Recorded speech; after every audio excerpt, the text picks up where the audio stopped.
Isang direktiba ang inilabas ni PNP Chief Alan Purisima na nagbabawal na ngayon sa mga police investigators na magpa-interview sa media dahil ito umano ang minsan na nagiging dahilan para magkaroon ng aberya ang kasong kanilang iniimbestigahan. Para sa detalye, muli mo kaming balitaan, Alvin Baltasar. Bawal nang magpaunlak ng interview sa media ang mga investigador ng Philippine National Police kaugnay ng kasong hinahawakan ng mga ito. Ito ang nilalaman ng direktibang inilabas ni PNP Chief General Alan Purisima sa lahat ng mga unit commanders sa buong bansa.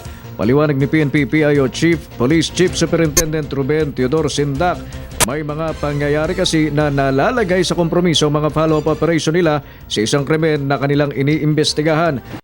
Dinanya na dahil sa pagtatanong ng mga mamamahayag sa mga investigador, hindi namamalaya ng mga ito na makapagbigay sila ng mga sensitibong impormasyon na nakakaapekto sa tinatakbo ng isang follow-up operation.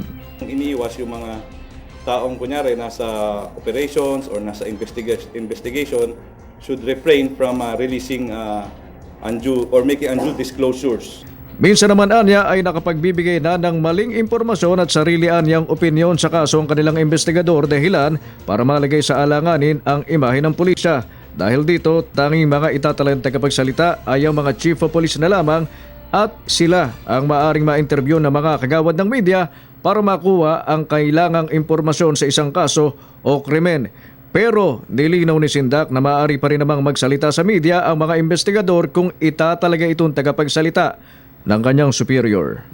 Ang dapat na nagsasalita, either the chief of office or chief of police, the commanders, or their designated spokesperson. So ang inaano dito, siyempre yung iniiwas yung mga taong kunyari nasa operations or nasa investigation should refrain from releasing undue or making undue disclosures.